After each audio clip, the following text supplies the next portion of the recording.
बच्चे देखिए, इस क्वेश्चन में हमें एस की बैलेंस शीट गिवन है और किस डेट पे गिवन है? 1 अप्रैल 2022। That means opening balance sheet given है।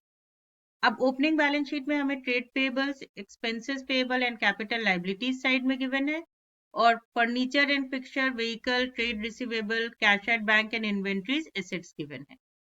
उसके बाद हमें बताया है कि during the year 22-23 profit and loss account से जो से प्रॉफिट रिवील हुआ, दैट इज 6,70,000। और उसमें किन किन चीजों को कंसीडर किया गया? Commission paid to selling agent, discount received from creditors, purchased a vehicle of rupees 50,000 on 31st March 2023, depreciation on furniture and fixtures 10% and on vehicle 20%, provision for doubtful debts 3%। जो चीज नहीं कंसीडर की गई PNL में वो है एक 15,000 का प्रीपेड एक्सपेंस, यानी एक्सपेंसेस में से प्रीपेड एक्सपेंस नहीं माइनस किया गया, और आउटस्टैंडिंग कमीशन 35,000 का। 31 मार्च 2023 को जो हमारे करेंट एसेट्स का बैलेंस है वो हमें गिवन है, और फर्दर कैपिटल इंट्रोड्यूस था 3 लाख। इन पॉइंट्स को ध्यान में रखते हुए हमें बिजनेस की न्यू बैलेंस शीट बनानी है एज एट 31 मार्च 2023। तो सबसे पहले हम क्या करेंगे? हम एक एडजस्टमेंट व्हीकल्स के रिस्पेक्ट में कर लेंगे। उसके बाद फिर हम रिवाइज्ड नेट प्रॉफिट निकाल लेंगे इन दोनों को कंसीडर करके, एंड देन आफ्टर हम बनाएंगे अपनी बैलेंस शीट। तो हम सबसे पहले निकालते हैं अपना रिवाइज्ड नेट प्रॉफिट। अब रिवाइज्ड नेट प्रॉफिट निकालने के लिए हमें क्या करना होगा? जो हमें नेट प्रॉफिट गिवन है हम सबसे पहले वो लेंगे, वो है हमारा 6,70,000। इसमें हम ऐड कर देंगे जो हमारा प्रीपेड एक्सपेंस है। तो प्रीपेड एक्सपेंस है हमारा 15,000 का। अब इसमें एक क्वेश्चन ये आता है कि हम प्रीपेड एक्सपेंस को ऐड क्यों करेंगे? क्योंकि अगर हम ओरिजिनल बनाते पीएनएल अकाउंट, इसको ट्रीट करते, तो प्रीपेड एक्सपेंसेस को हम क्या करते? एक्सपेंसेस में से माइनस करते। एक्सपेंसेस में से माइनस करते मतलब हमारा प्रॉफिट ज्यादा आता। तो इसलिए हम इसको यहाँ ऐड कर रहे हैं। और जो हमारा आउटस्टैंडिंग कमीशन है वो आउटस्टैंडिंग कमीशन हम सब्ट्रैक्ट कर देंगे। अब सब्ट्रैक्ट क्यों करेंगे? क्योंकि अगर ये पीएनएल अकाउंट में कंसीडर होता तो कमीशन में ऐड होता मतलब हमारे प्रॉफिट को कम करता। तो इसलिए हम इसको यहाँ पे सब्ट्रैक्ट कर रहे हैं।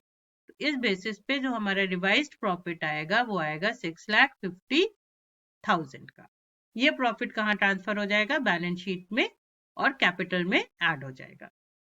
अब इसके बाद हम देख लेते हैं व्हीकल के रिस्पेक्ट में हमारे को क्या एडजस्टमेंट गिवन है। तो हमारे व्हीकल का जो ओपनिंग बैलेंस था, दैट इज ऑन 1 अप्रैल 2022, ये बैलेंस था 2,75,000 का। फिर हमने परचेज किया 50,000 का, बट ये परचेज हमने कब किया? ये परचेज हमने किया end of the year, that is 31 March 2023 को। मतलब इस पे कोई डेप्रिसिएशन नहीं चार्ज करेंगे।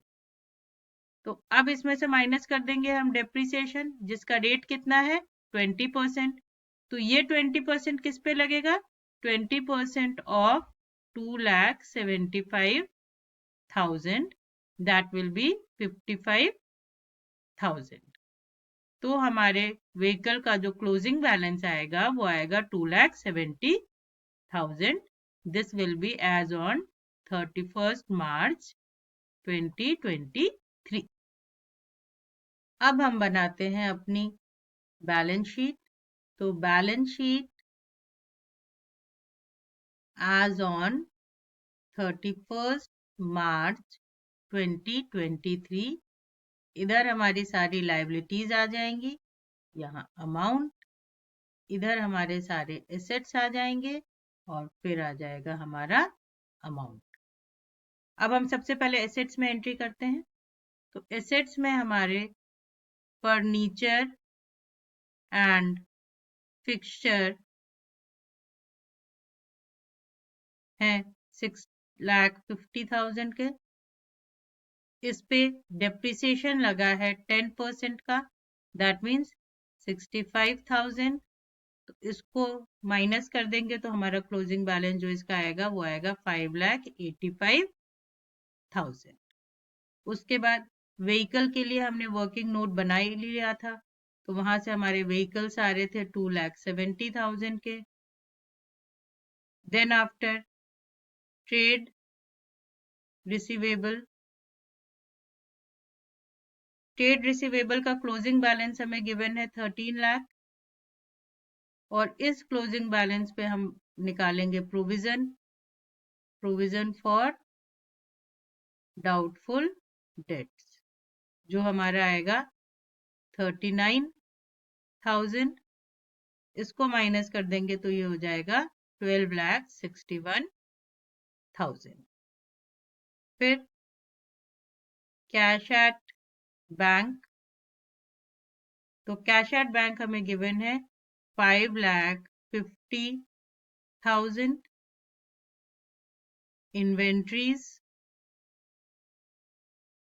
इन्वेंट्रीज है हमारी 6,50,000 की, और जो प्रीपेड एक्सपेंस था जिसे पीएनएल में नहीं ट्रीट किया था, वो प्रीपेड एक्सपेंस यहाँ भी आएगा और वो आएगा 15,000। इसको टोटल करेंगे तो ये हो जाएगा 33,31,000। अब लाइबिलिटी साइड के फिगर्स डालते हैं। तो सबसे पहले हम लेते हैं अपना कैपिटल। कैपिटल जो हमें गिवन है वो गिवन है 22 लाख। उसके बाद उसमें फर्दर इंट्रोडक्शन भी हुआ है, एडिशनल कैपिटल भी आया है। तो फर्दर कैपिटल जो आया है वो आया है 3 लाख का, तो वो यहाँ प्लस कर देंगे, और इसमें हम ऐड कर देंगे जो हमारा रिवाइज्ड नेट प्रॉफिट आया था 6,50,000 का। तो इसको ऐड करके जो हमारा कैपिटल है उसका बैलेंस हो जाएगा 31,50,000। उसके बाद आ जाएंगे हमारे ट्रेड पेबल्स। तो ट्रेड पेबल्स हो जाएंगे हमारे 1,46,000, एंड आउटस्टैंडिंग कमीशन जिसको पीएनएल में ट्रीट करना भूल गए थे वो हो जाएगा हमारा 35,000, और यहाँ से हमारी बैलेंस शीट का टोटल हो जाएगा 33,31,000। So hope this is clear to you.